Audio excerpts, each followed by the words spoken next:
Shelley said, "Poetry lifts the veil from the hidden beauty of the world and makes familiar objects be as if they were not familiar." Profound thought and an ability to transcend the physical and the dreary marks romantic writing different from any other. It nurtures in the heart of the reader a door to a world full of overflowing knowledge untouched before. I am indeed certain that this lecture would broaden our perception of reality. On behalf of the Department of English, it is indeed an honor for me to welcome Dr. Gargi Talapatra as a key speaker today. We're delighted to have you amongst us, ma'am. Thank you. I extend a hearty welcome to Professor Nishi Pandey, Manager, Awadh Girls Degree College, Dr. U. Chaturvedi, Principal, Awadh Girls Degree College, and all the faculty members and students from various colleges and universities across the city. I now invite our Principal, Dr. U. Chaturvedi, to deliver her opening address and formally begin the program. A very good afternoon to each and everyone present here. It's a matter of immense pleasure for me to welcome Dr. Gargi Talapatra, Assistant Professor from Bhavanipur Educational Society, Kolkata, and all the faculty and students from across the city. I congratulate the Department for English for organizing a special lecture on romanticism and employing interesting methods of teaching, learning for students, adapting to a new normal of COVID time. I wish you all a lot of luck and in all your endeavors, lots of best wishes to the Department of English, especially Dr. Ranjana Krishna, Dr. Seema Singh Katyar, and Dr. Deeksha. It's really my pleasure attending this program. Thank you so much. Thank you, ma'am. I now invite Dr. Ranjana Krishna to steer the program forward. Hello and welcome to Awadh Girls Degree College on this virtual platform. On behalf of the Awadh family, I extend a hearty welcome to dear students and faculty members who have joined us today from various parts of the state. In today's session, we also have colleagues and students joining from the City of Joy, Kolkata. A very warm welcome to you all. In this virtual conference room, I recognize some familiar faces and names. A cordial welcome to all of you. We are extremely happy that the principal, Dr. Chaturvedi, has taken time out from her busy schedule and she has joined us here for this special lecture. Thank you, ma'am, for gracing the occasion. The year 2020 is very special to us, with the 60th batch of the students graduating this year. To mark this milestone, the college embarks on the ambitious program to strengthen the digital resources by starting online special lecture series. This is specially designed to create e-content for the students of literature across the state, covering the topics of the prescribed common syllabus. It is my proud privilege and honor to welcome today's speaker, Dr. Gargi Talapatra. Dr. Talapatra teaches American, British, and Indian literature at Bhavanipur Education Society College, Kolkata. Her areas of specialization are translation studies, subaltern studies, Indian literatures, and cultural studies, a subject close to her heart. And many of her poems are set in this theme. Her poetry collection, titled Pebbles Downstream, was widely acclaimed book. As a recipient of prestigious fellowships, she has conducted research in premium institutes. Dr. Talapatra has served on many committees at Sahitya Academy and is on several editorial books. It is indeed an honor for us to have you here, ma'am, this afternoon. I sincerely hope that you will all enjoy the talk. Looking forward to a very fruitful lecture.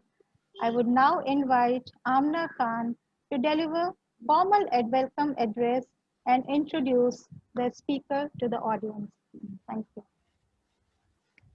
Good afternoon, Honorable Dr. Talapatra, respected Principal Dr. U. Chaturvedi, faculty members of the various colleges, and dear students who have joined us today from the various parts of the city. Came forth into the light of things. Let nature be your teacher. William Wordsworth. Romanticism was an artistic and literary movement that came to England in 18th and 19th century, had a profound impact on the literature. English Romantic literature is characterized by love of nature, destructive reason, and rejection of traditional authority. I would like to extend a very warm welcome to Dr. Talapatra. She is a professor of English at the Bhawanipur Education Society College, Calcutta. She has taught at several institutions at the undergraduate and postgraduate level for the last 11 years. A gold medalist in English literature from the University of Calcutta. She received a research associateship from the Indian Institute of Advanced Studies, Shimla in 2016. She also teaches as a guest faculty in the Department of English, University of Calcutta. A critic, creative writer, a translator, she has been published in various academic journals of repute and has 2 books to her credit. Today, she will deliver a talk on the topic Romanticism in English Literature. It's a kind notice to all the audience that the audience will be allowed to ask questions after the talk. You will kindly raise your hand and drop the question in the chat box. The host will unmute you to ask the question. Thank you. Now, I would invite Dr. Talapatra to deliver the talk. Thank you. Good afternoon. Good afternoon. Thank you, Amna. That was a beautiful welcome, a very warm welcome. And first of all, I extend my thanks to Department of English, Awadh Girls Degree College. Good afternoon, Principal Ma'am. Good afternoon, Ranjana, and hello everybody here. I'm here to deliver a lecture today on Romanticism in English literature, an overview to Romanticism as we understand it in English literature. And as Amna has already very beautifully summed up what are the chief characteristics we associate with Romanticism in English literature, without further ado, I would seek your permission to begin with the lecture, and I would begin sharing my screen. I have a brief presentation to deliver, so please allow me to do so. Please go ahead. Thank you. Thank you. Thank you so much.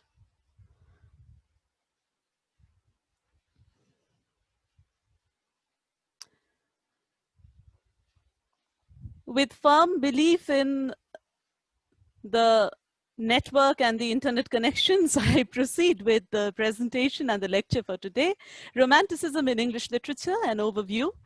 Now, when we talk about Romanticism, when we hear the word Romanticism, and whenever we ask a student, so where do you date Romanticism in English literature?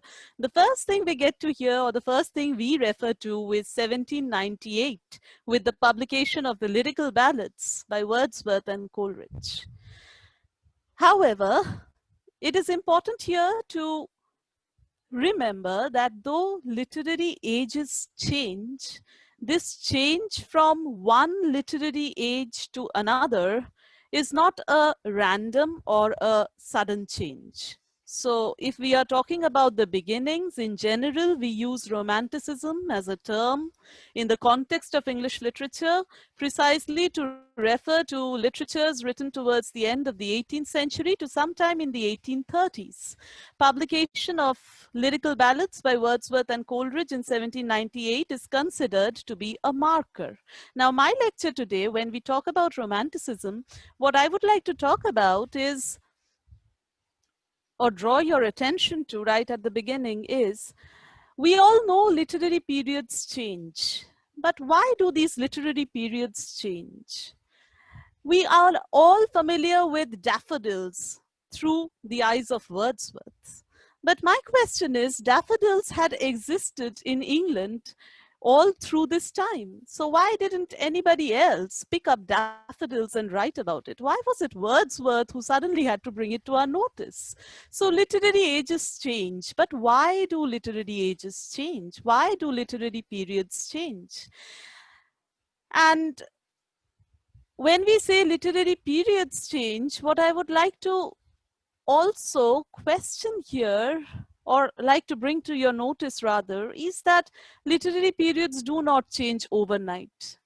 If Lyrical Ballads was published in 1798, the preparation, the ground had been prepared for the same for quite some time by different writers through that span of the 18th century.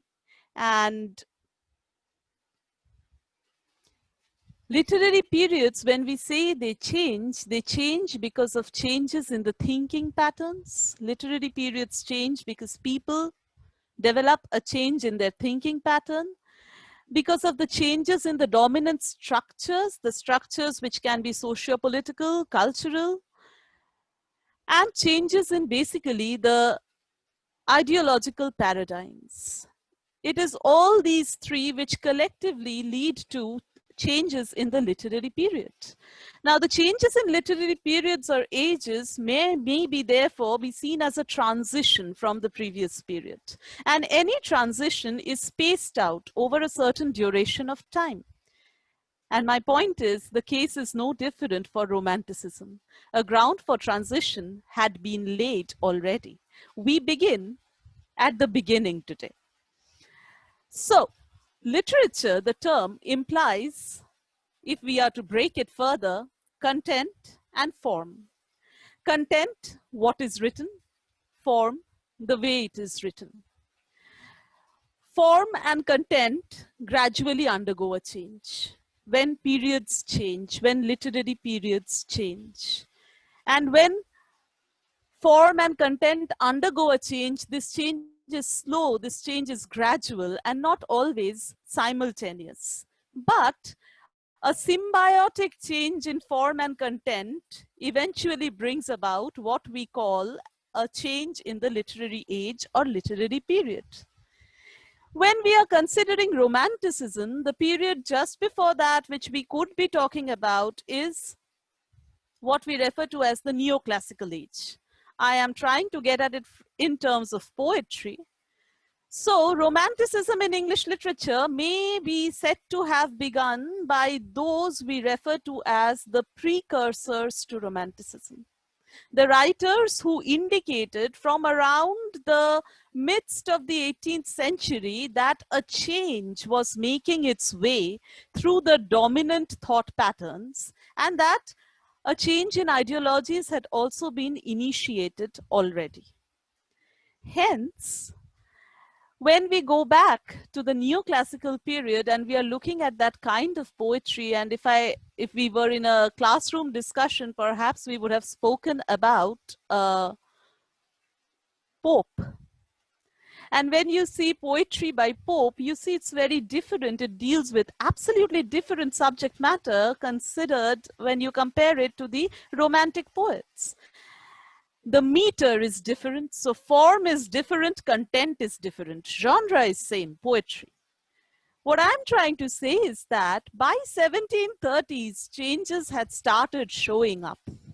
So you have Thomson's The Seasons making its appearance, where form remains quite the same, still the Miltonic blank verse, but the content undergoes a change. The content now is the seasons, a component of nature, the 4 English seasons. And we are looking at a gradual change being initiated in the content. The form is still what it was.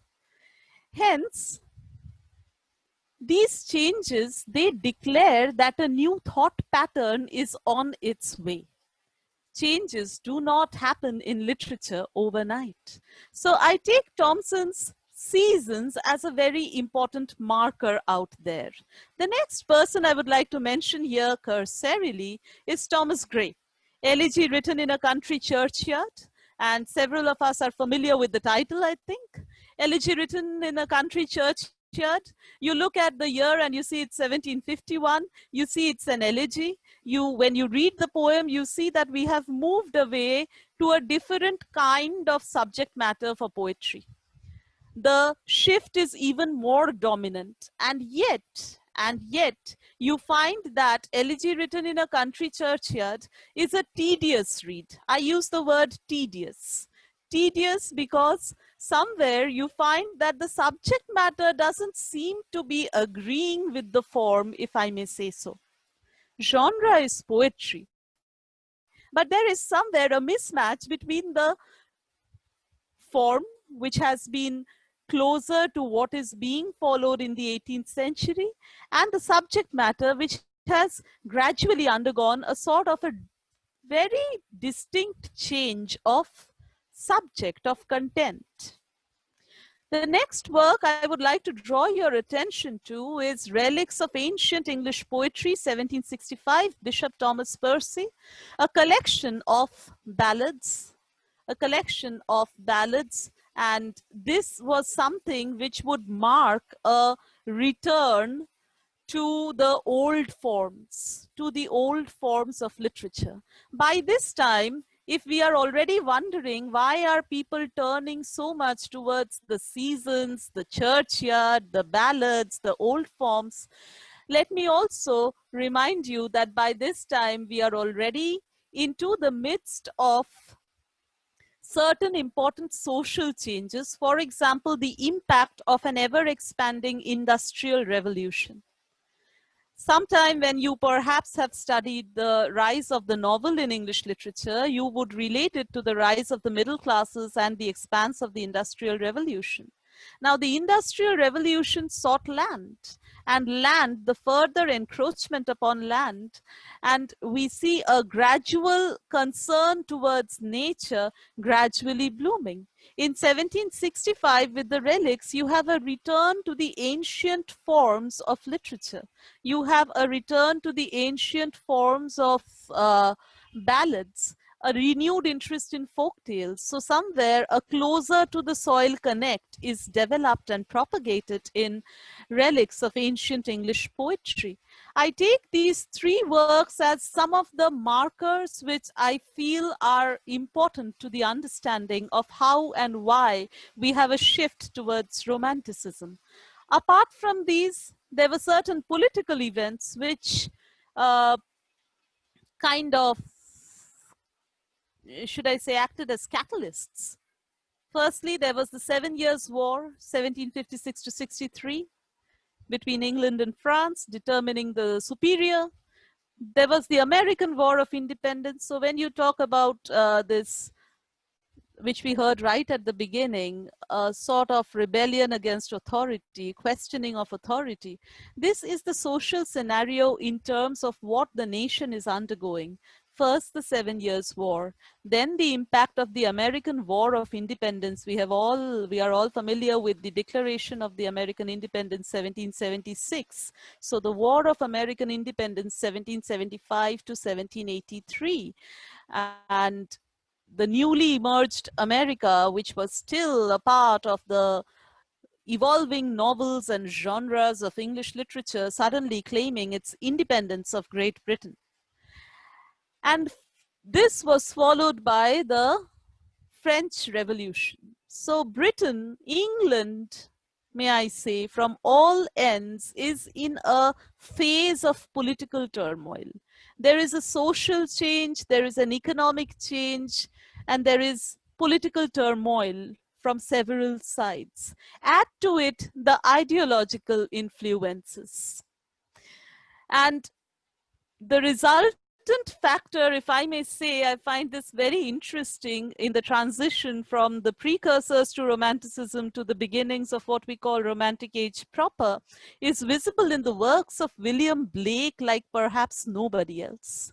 A transition poet, his works map these social upheavals and changes, and they also record contemporary social concerns. For example, Blake's poems on the chimney sweeper, or if you are looking at Blake's Songs of Innocence and Experience, you are actually looking at somebody showing you the entire society of the 18th century. So this is what preceded the lyrical ballads. And look at those dates and works by Blake. Poetical Sketches, 1783. Songs of Innocence, whoa, that's the year of the French Revolution, 1789. And then Songs of Innocence and of Experience, 1794. So here is poetry going hand in hand with the social upheavals of the time to almost demonstrate how the change is being enacted in the space of literature.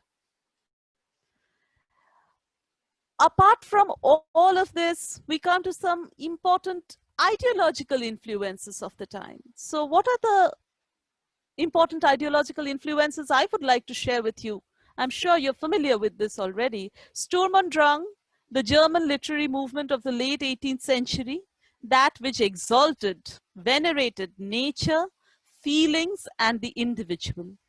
And there was also the impact of German transcendental idealism. Now, what is German transcendental idealism? I'm quite sure that my colleagues will forgive me for simplifying this, but for the students out here, in a nutshell, if you're looking at that word transcendental, you are also keeping at the back of your minds the word rationalism, reason. Transcendental idealism attributed to Immanuel Kant in the late 18th century, especially with his work, The Critique of Judgment, 1790, highlighted the idea of subjective self and individual subjectivity. That is, the idea that we do not perceive things the way they are, we perceive the things almost through a sieve of the subjective self. It is the subjective self which refines, which kind of, you know, it is the subjective self which makes us perceive things the way we do. So, things are not completely defined and tied up by the realms of reason and rationality. There is a tendency to go beyond, and this going beyond is what you might, for this moment at least, take to be transcendental ideology. So the transcendental idealism is extremely important as an influence on the English Romantic movement. In 1790, you have Critique of Judgment, and in 1798, publication of Lyrical Ballads. May I now put it in a straight line? So when we talk about the beginnings of Romanticism and we refer to the Lyrical Ballads in 1798, we need to remember that the change, the initiation of this change in the social and literary movement which would gradually come had already begun for quite some time. And this was not just a product of the English soil, it was a product of a cultural osmosis, a penetration of several cultures and several ideological, socio-political movements which blossomed in the form of the lyrical ballads. And what was the change initiated? Well, the lyrical ballads said that, or may I be more clear in saying that Wordsworth in the lyrical ballads stated that poetry would be written in the language of common men. There is a shift in the kind of language used in poetry. Also, the lyrical ballads specified that poetry would be written with two purposes, two aims. And what would these aims be? The purpose would be to, as you see, unfamiliarize the familiar and familiarize the unfamiliar. Unfamiliarize the familiar, there comes the answer to the question we had started off with. Why daffodils for Wordsworth? Why not daffodils for Pope? Well, daffodils for Wordsworth.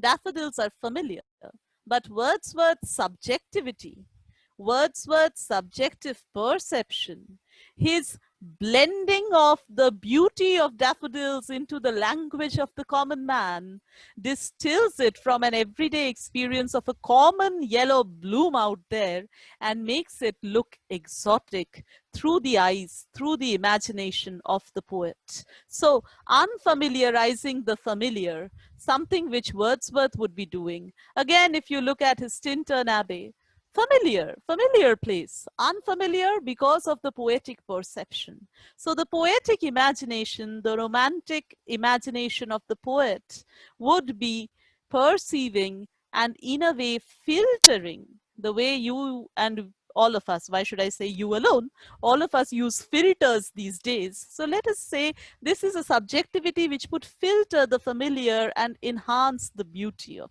it. And familiarize the unfamiliar, well, that was the area of Coleridge, familiarizing the unfamiliar.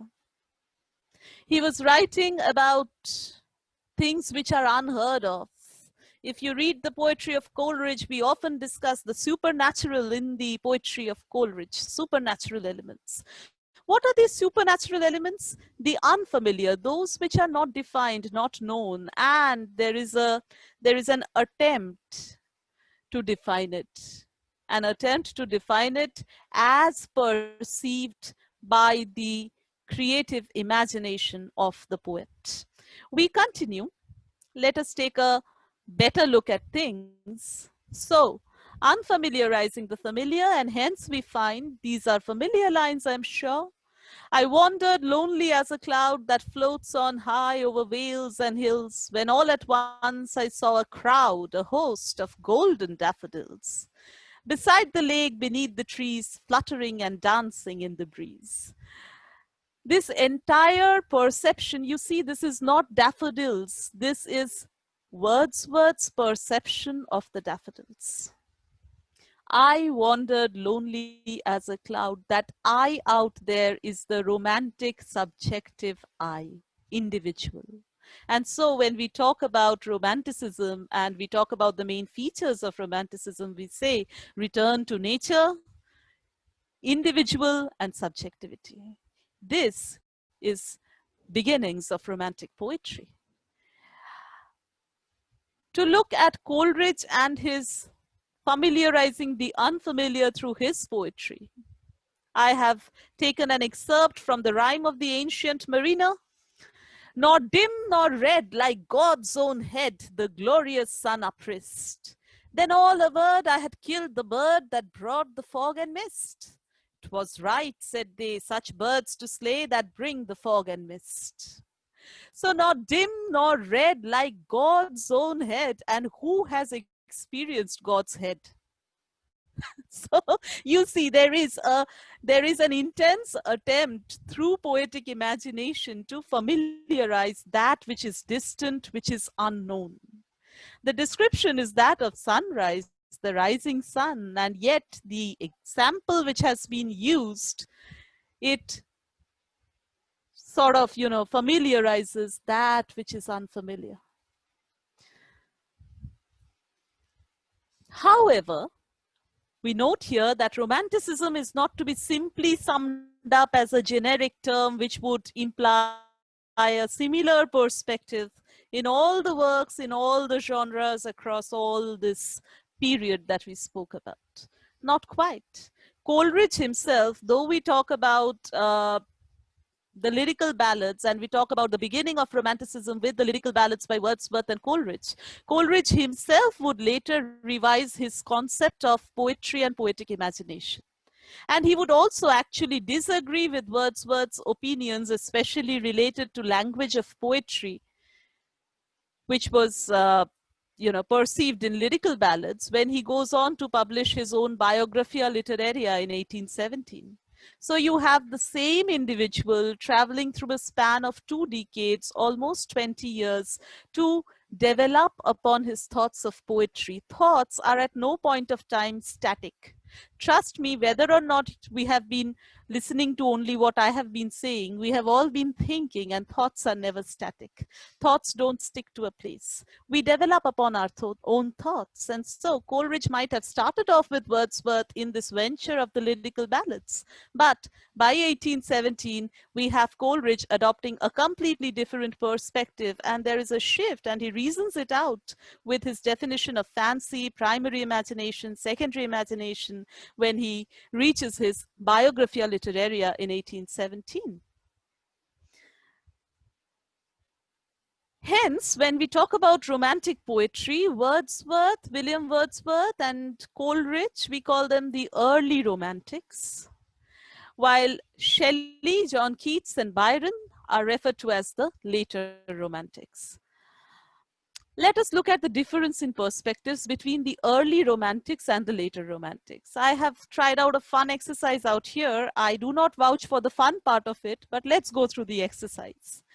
These are two poems I have taken. One is To the Skylark by William Wordsworth, and one is To a Skylark by Shelley. And it would be sin here not to mention that this is not my original doing. This is the way we were taught to differentiate between the early romantics and the later romantics by my teacher when we were students. So let's take a look at this. To the Skylark, Wordsworth.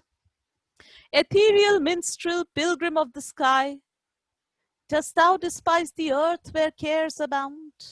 Or while the wings aspire, our heart and eye, both with thy nest upon the dewy ground, thy nest which thou canst drop into at will, those quivering wings composed that music still.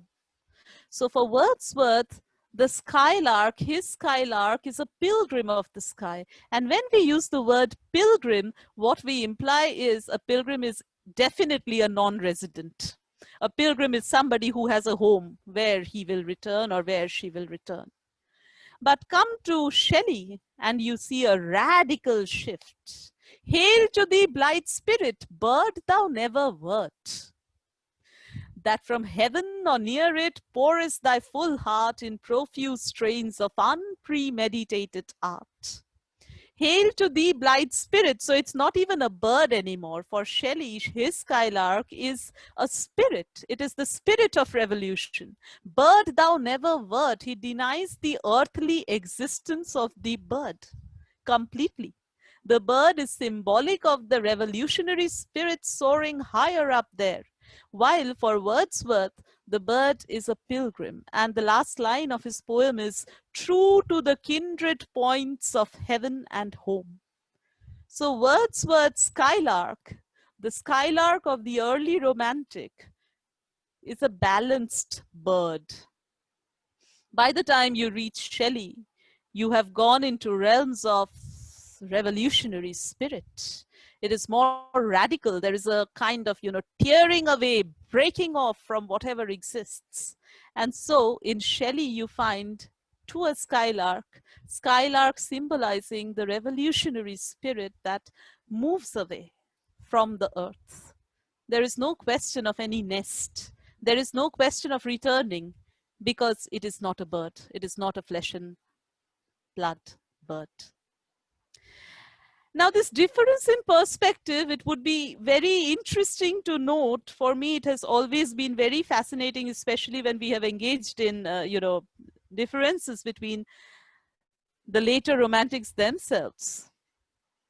It is very interesting to note that this difference in perspectives is in place even when we are talking about, let's say, Shelley and Keats. Let's take a look. Let's take a look. An exercise once again. So we have Ode to the West Wind. I believe that was a part of your syllabus already. So Ode to the West Wind, Shelley, and To Autumn, Keats. Let's read through Ode to the West Wind. Oh, lift me as a wave, a leaf, a cloud. I fall upon the thorns of life, I bleed. A heavy weight of hours has chained and bowed one too like thee, tameless and swift and proud. Identification. There is an identification and there is an urge to unite with this revolutionary spirit embodied by the West Wind. a sort of, wanting to break away from the context, wanting to break away from lift me as a wave, a leaf, a cloud. It is almost like wanting to be taken away from the contextual ties. Look at To Autumn, Keats. Where are the songs of spring? Aye, where are they? Think not of them, thou hast thy music too. While barred clouds bloom the soft dying day and touch the stubble plains with rosy hue. In a distinct, sharp contrast, do you notice there is a very quiet acceptance here? There is no desire to be freed from whatever is going around on all the sides. There is a humble acceptance. Spring might have its song, but you have your music too. So autumn for Keats is not a season of decay. It's a season of fruitfulness. It is a season that will bring everything to an end only for a further renewal. And the poet submits to the power of autumn. It is an acceptance, not a breaking away. Of course, we can have zillions of comparisons by using several such poems, and the best way I think to look at these difference in perspectives when we talk about romanticism and early romantics and later romantics, for me the fun exercise is always going through the poems, the works, because the works speak better than any other person. So if you're picking up two poems side by side, you see for yourself where the difference lies. I wanted to share this much for today's lecture with you. We now move on to prose. What exactly was the situation of prose in the Romantic era? So, influenced by the typical characteristics of the age, prose also showed a change. What sort of a change? Imbibing subjectivity, individual feelings, return to nature, etc. Prose was also nurtured in the hands of romantic writers such as William Hazlitt, Charles Lamb, Thomas De Quincey. Of course, you can add many more writers to the age, but I would be focusing on just these three. So the important works as far as romantic prose is concerned: William Hazlitt, The Spirit of the Age, 1825. It is a collection of character sketches full of loftiness and warm eloquence, which is representative of the age. Charles Lamb, Essays of Elia, 1823. Elia, the pseudonym he took for himself, replete with pathos and humor. Actually, he has been called the most loved figure in English literature by his biographer. His essays, they are a blend of imagination and reality through extremely evocative prose. So I am not sure if any of us have read much of Charles Lamb, or whether you had it as a part of your syllabus, because I think I missed that. But Dream Children is a lovely essay which you might as well read. You will enjoy it. A blend of imagination and reality. And the Dream Children, as the title suggests, but when I'm saying this, actually I'm also spoiling it for you, but I have to say this because I need to illustrate a point. So as the title suggests, Dream Children, the children you come across in that essay, they are dreams, they are imagined. And yet, when you look at the little details of the childish activities they engage in, the pranks, the likings, the not likings, the way children are with their very major, sharp, pronounced likes and dislikes, their childish pranks, their ways of standing, their ways of sitting, their ways of, oh, not liking it at all. The description, you see that, yes, prose has changed. This is not just prose. In fact, I personally feel Charles Lamb, with his essays, he kind of, blurs the distinction between poetry and prose. there is such tremendous, such a strong strain of imagination out there. You almost visualize the scene through the eyes of the writer. You are taken on a journey. Lamb shows the surroundings to you. When in his essay, The Superannuated Man, he is talking about superannuation, and he's talking about what it feels to be on streets when everybody else is busy. And especially, oh yes, this I must add, the wood had entered his soul. There is a line in The Superannuated Man. The wood, the desk where he used to work, and the desk and his association with the desk. And after superannuation, he realizes the wood had entered his soul. I must say that I have been reiterating this line in my head ever since this period of lockdown and keeping away from our educational institution. The wood does enter the soul, and it takes a Charles Lamb to put it like that. So we continue. Thomas De Quincey, Confessions of an English Opium Eater, 1821, again a remarkable work, an autobiographical account provided by De Quincey. It is marked for its easeful, conversational, and confessional tone. So that would be about prose in the Romantic era. Very quickly, I would like to talk about novels. Novels as a genre had also evolved already.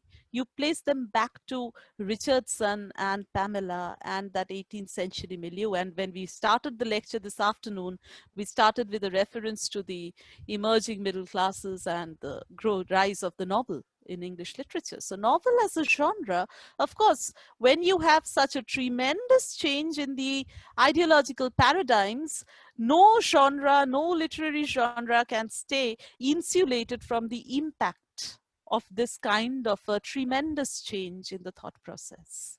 So how did this impact the novels? What impact did the Romantic age have on the novels? The novel underwent a paradigm shift in thought and content through the Romantic era. So as the thought changed, so the content changed. There were a couple of developments in novel during this time, which cannot be very, I would not take a linearity to judge it, as I would come to it eventually. Let us talk about this first. One major development was the shift from the sentimental tradition of Richardson to the emergence of the Gothic novel. Now you remember, you would recollect the question of Percy's Relics, 1765. Returning to the folk tales, the ballads, everything that is old, and everything that is old, of course, if you are blending it with imagination and fantasy, it is extremely, it becomes extremely potential for giving rise to the Gothic, the element of Gothic. And hence, in mid-18th century, we look at an emerging trend of the Gothic novel. The Gothic novel, which is initiated by Horace Walpole's The Castle of Otranto, 1764. Further nurtured in the hands of Anne Radcliffe, you could name several. I have taken up The Mysteries of Udolpho, 1794. Incidentally, 1794, the calendar is very interesting at this late 18th century point of time. 1794 is also the time of your Songs of Innocence and Experience being published together. This Gothic novel is with what would take a new form and emerge in a new dimension altogether in the hands of Mary Shelley much later, Frankenstein, 1818. And when we are talking about Romantic age and Romantic literature, we hardly have a talk which is complete without a reference to Mary Shelley. Frankenstein, what is happening in that? If you have read the novel or seen the film, though of course I am not very happy with the filmed version done at different points of time. If you go to the novel, you see Mary Shelley, you interact with Mary Shelley, and that is a better way to know a work at any point of time. So in Frankenstein, you have Victor Frankenstein, the protagonist, creating life out of the remains of life. That is, with his tremendous knowledge in sciences, he decides that he is going to bestow life. How will he bestow life? He decides he's going to take away, remains from the corpses, put them together, form a frame, and bestow life upon it. And so what happens? He bestows life upon it, but does the form of life which is created out of remains of life, is it going to be beautiful at any point of time? It is an ugly, hideous thing. He cannot look at it himself. So it becomes the creature. So Victor Frankenstein decides to become God.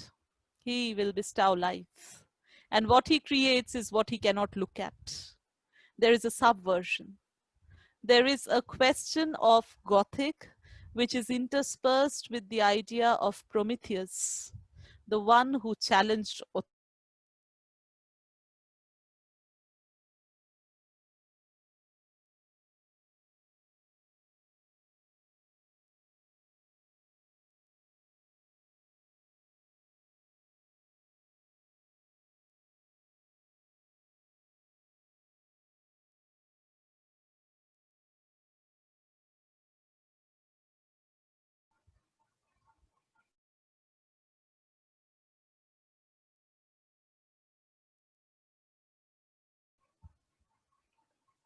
Please stay with us. We would shortly resume. Just a minor technical glitch.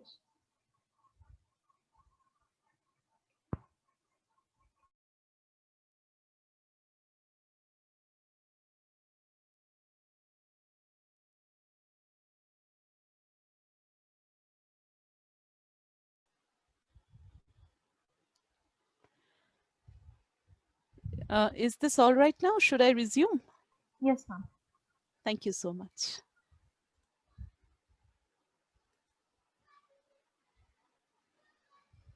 Is this visible? Yes, ma'am. Yes, yes. Thank you once again. So yes, that much about Frankenstein. It's an eerie text. You mention it and it makes its emergence. Important writers and works. This period also saw an emerging trend in the development of something called a social novel. I am calling it a social novel just for the purpose of convenience right now, because the social novel was not exactly romantic in nature, but it had a social setting, it had a social characteristic, and it was developed in the hands of primarily women writers such as Fanny Burney, Maria Edgeworth, and later Jane Austen. But there is a lot more in between the lines. So do not treat it as romantic per se, but what I'm trying to say is that these are the changes which the genre called novel saw with the Romantic age in English literature. But the most important novelist of this period is perhaps Sir Walter Scott. It is he who imparts to the novel a romantic sense of landscape and grandeur. So going back to the medieval times, Ivanhoe, picking up, episodes, picking up stories, picking up lores, and, recreating the magic through a romantic perception is what you find in the works of Sir Walter Scott. So when you say romantic novels, you mention Sir Walter Scott for sure. Waverley, 1814, and Ivanhoe, 1819, being just two of his important works. When we talk about romanticism per se, romanticism in English literature, that which is our topic today, romanticism is a huge term. And it is very difficult to, draw margins to romanticism here and there.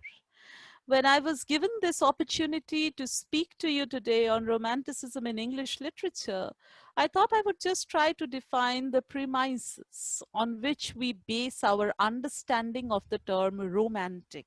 So if it is about the individual perception, where does it come from? If it is about return to nature, why do we return to nature? And if it is about subjectivity, what else was happening in other places, in other areas? How much did the English imbibe? And how much of English literature was influenced by the socio-political currents of the time. So that is what we tried to trace together for today's lecture. It was an overview, and I think that should be it for today. Thank you.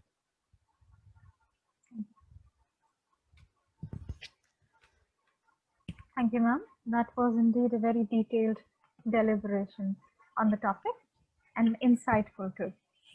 Now, first off, we have a question by Dr. U. Chaturvedi, our principal. She says she just wants to know the present scenario of romantic poetry. And the second part of the question is, does geography affect literature? What is your opinion about it? These are extremely interesting questions. Thank you so much, ma'am. Yes, of course, of course. Geography does affect literature in a big way. We are talking about the actually the geopolitical scheme of things when we talk about literature. Literature cannot be isolated from that. And talking about romanticism, could you please repeat the first part of the question? I was so enthralled by the second part. I missed the first part. Could you please repeat the first part? What is the present scenario of romanticism in literature? Present scenario of romanticism in literature, ma'am? I would personally say that I feel that romanticism, despite all the isms which have, come and gone into perspectives and the literary scenario so far, I think the spirit of romanticism has existed from the earliest works of literature and is there till today. This is one ism perhaps in literature which cannot be defined or kept confined to one particular spatio-temporal domain, one particular space or one particular nation or one particular culture. So there is, in fact, we have been exploring through the last 1 year, the college that I work for, we have been exploring, we have been working on a project called Rethinking Romanticism. And Rethinking Romanticism has been about looking at the counter gazes of romanticism, because romanticism has not been confined to that particular period. Let's say, even if I'm talking about 1780s to 1830s, we have to, in today's lecture, for example, because I was given to understand that it is for the students at the UG level, I have not included the component of Indology, the idea of looking at the other, the Oriental gaze, and the Orient which also had its own gaze towards the empire. So romanticism in today's context, there is a lot more to read between the lines. There's a lot more to read into the context. So there is a lot of work which has been done, and there is so much more which is still there to explore. Thank you. Thank you. I just wanted to know the any recent writer, good poet or any writer. That is what I wanted to know. All right. Right now we are, as far as my reading of romanticism goes in the current scenario, there is a, a very scholarly attempt at trying to integrate interdisciplinary perspectives into romanticism. For the recent international conference that we had on rethinking romanticism at our college, we had Professor Tim Fulford visiting us, and he spoke to us about Coleridge and his association with the contemporary medical scenario. What he picked from there exactly, his knowledge through his friends who were into medicine, and how that is also reflected in his writings, which when we are reading literature, we are perhaps not aware of because we have not looked at it through the interdisciplinary lenses. So these are the areas which are now being explored by the scholars in romanticism. Thank you so much. Thank you. Thank you, ma'am. Next off, we have a question by Dr. Katayar. Ma'am, may I please ask you to pose your question to ma'am? I'm asking Dr. Katiyar. I'm sorry. Okay. No.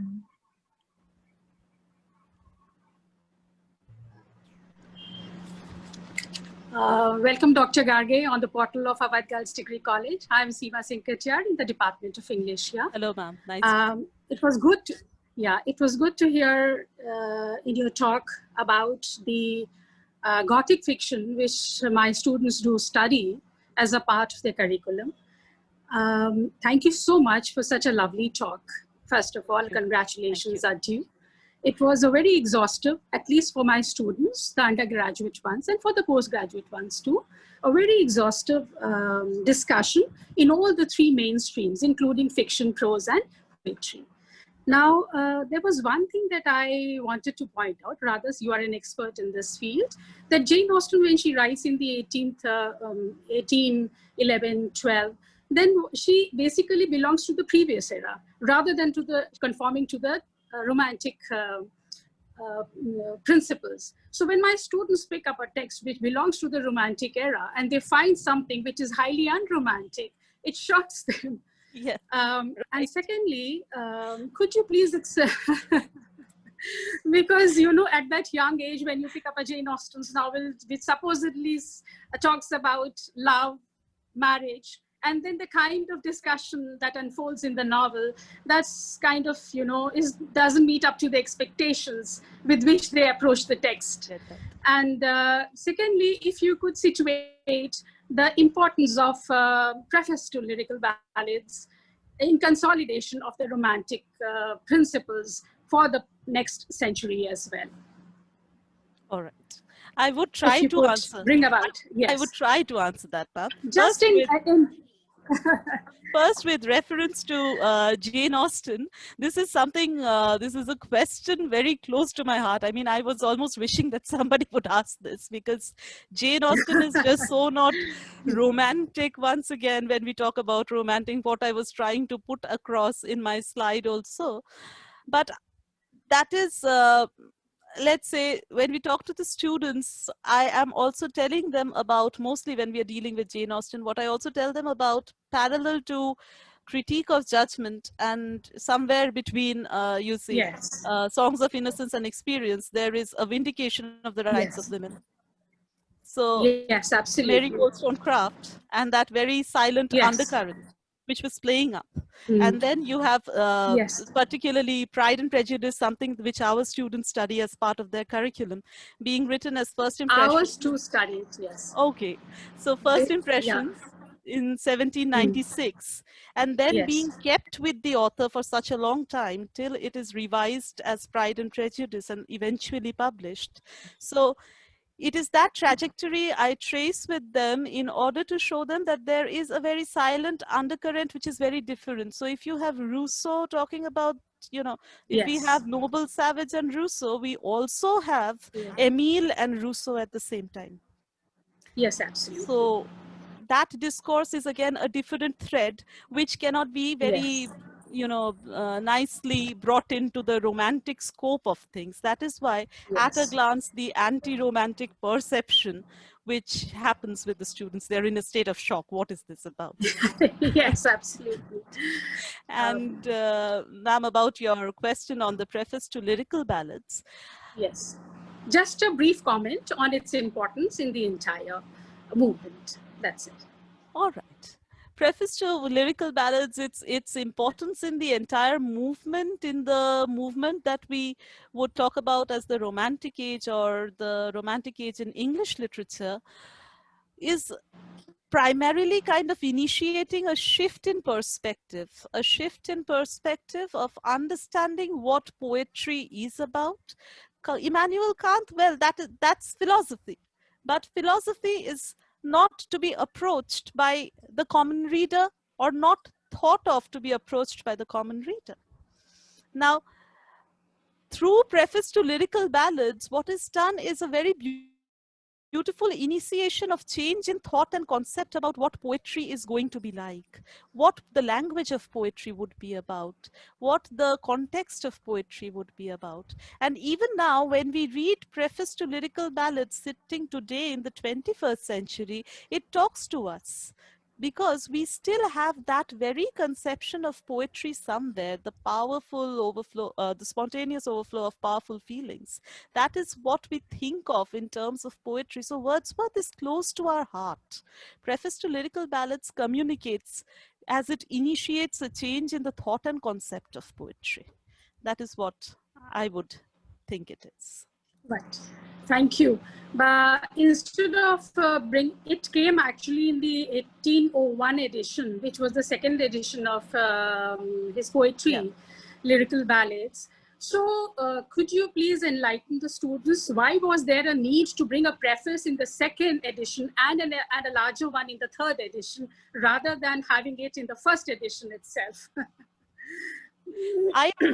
I would, though not, rather not step into the details, because right now I have been quite distant from the detailed preface understanding for some time now. But Right. as we have been dealing with Coleridge and more, exhaustively with Coleridge to that point, so Wordsworth begins as my point of deviation somewhere. Right. Right. So. Right. Absolutely. Thank you so much. Thank you. For the lovely discourse as well as for this discussion. Thank you. Thank you so much. Thank you for the questions. Thank you, ma'am. Now we have a question by Anag. Anag, go ahead, ask your question. Ma'am, I wanted to know that did the readings of Shakespeare change with the coming in of the Romantic age? Oh, absolutely. Yes, this is again a very interesting question, Anak. Readings and interpretation of all kind of literature underwent a change, and Shakespeare was no exception. And how did the reading change? Well, when you have the perspectives shifting from the, let's say, towards the individual, towards subjectivity, you had reading of Shakespeare also shifting, readings and interpretations of literature also shifting to a character-based study. A character-based study where the individual becomes important. So Shakespeare is now not just about a master craftsman or a master playwright, but an individual who has explored life. So Hazlitt has this beautiful essay on Puck, particularly, Midsummer Night's Dream. There is an exploration of the characters. Coleridge has exhaustive essays on Shakespeare. He's talking about the characters. And these characters, again, as I said, we do not draw margins to romanticism anywhere in terms of the timeline. Even A.C. Bradley, as late as 1904, we are talking about character-based criticism, very individual-based, character-based study of Shakespeare and interpretation of Shakespeare. So that is what the Romantic movement did to interpretations of Shakespeare. Thank you, ma'am. Next we have Nikita. Go ahead, ask your question, Nikita.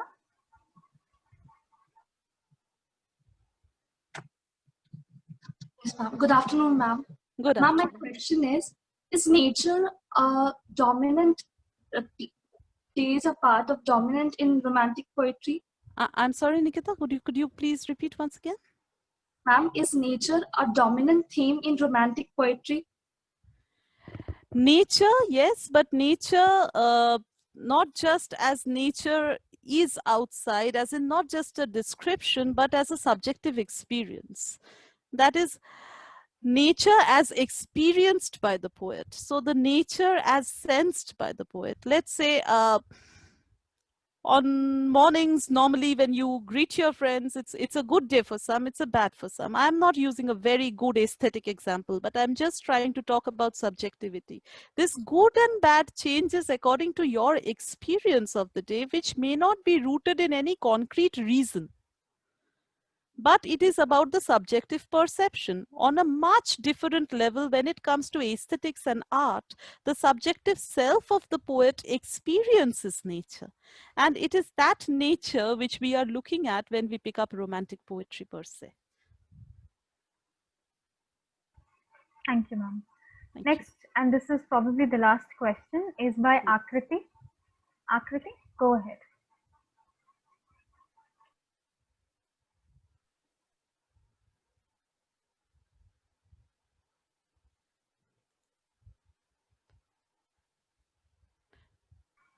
Akriti, please unmute yourself. Yes. Yes, ma'am. Good afternoon, ma'am. Good afternoon. My name is Akriti Marwa, and I'm in BA third year. Yes. Ma'am, hi, my question is, Hello, ma'am. Ma'am, did romanticism as a literary change also have an impact on readings and interpretation of literature? Yes, thank you for that question once again, Akriti. This is something in line with what I think Anag asked a while ago, but that was more Shakespeare specific. Yes, Romanticism initiated a change in reading and interpreting literature and literary works. And this was sometimes of an extent that went completely against the writer's intention. Let me cite an example here. If you have, I don't know whether Milton's Paradise Lost is a part of your syllabus at any particular point of time, but if you read Milton's Paradise Lost, you also come across Blake's criticism, and where Blake calls Milton as belonging to the devil's party without knowing it. And when you read Paradise Lost, there is a tendency that we kind of find it, especially in the romantic interpretations and the post-romantic interpretations, more leaning towards Satan because he questions authority. He questions the authority of God, which he calls the tyranny of God. So we somewhere have a sympathetic strain going towards Satan as one who questions traditional orthodox hierarchy. And this scheme of interpretation was a result of, if you remember, when we were going through the presentation, I very briefly tried to present to you the kind of political upheavals England was experiencing at that point of time. So when you have these upheavals in mind, and you have the, you know, the kind of a vision of the rebel who is questioning traditional authority as the one who becomes the protagonist, what happens is that in Blake's reading of Paradise Lost, he reads it against the intention of Milton. Milton was trying to justify the ways of God to men. With Blake's reading, it is Milton belongs to the Satan's party, the true devil's party, without knowing it. So there is a highlighting of Satan as the hero instead of, let's say, what Milton had intended it to be. So romantic interpretations, romantic movement has its tremendous impact on the ways literature is read and interpreted from that particular period onwards. So much so that we talk about romantic criticism. When we come to interpretations and studies, we talk about romantic criticism. Romantic criticism referring to those which talk about individual-based, character-based criticism, and talk about the upturning of the traditional orthodox hierarchy. There is a sort of rebellion, and the sympathy of the reader is directed with the rebel. Directed towards the rebel, is with the rebel entirely.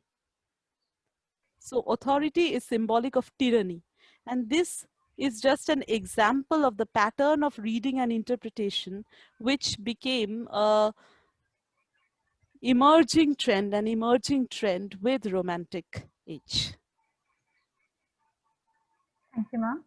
I now hand over the reins of the program to Rupal to formally propose the vote of thanks. Thank you, ma'am. William Blake once said, and I quote, "Knowledge is life with wings." It is my proud privilege to propose a formal vote of thanks. Ma'am, after your thought-provoking and engaging lecture, there are so many things to be packed in 2 words. Thank you. Thank you for sparing your precious time. Thank you. The longer the island of knowledge, the longer the shoreline of wonder. Thank you, ma'am, for broadening our horizon of knowledge and understanding scope. We look forward for another informative session. Thank you, ma'am. We are indebted to Ms. Vikaji, President, Managing Committee, for making it possible for us to conduct the event. We are grateful to Professor Pandey, Manager Secretary, Managing Committee, for her constant support in making the event possible. We are thankful to Dr. Chaturvedi, Principal, Awadh Girls Degree College, for her help and guidance in all our events. I would like to thank Dr. Katayar for always being our solid support system. Ma'am, your role in conducting any event cannot be summed up in words. I could go on and on. My heartfelt gratitude to Dr. Krishna for steering us in the right direction with her valuable insights and organizing the event. This webinar would not have been possible without the technical assistance of Ma'am Sharma. Ma'am, it was an absolute honor for us to have you as the host of the event. I would like to thank all the faculty members from our and also from other various colleges for taking out time and staying with us throughout the session. Without a disciplined and extremely engaged audience, no event cannot be successful. Thank you to all the participants for making the event successful.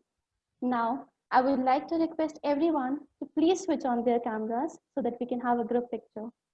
Thank you.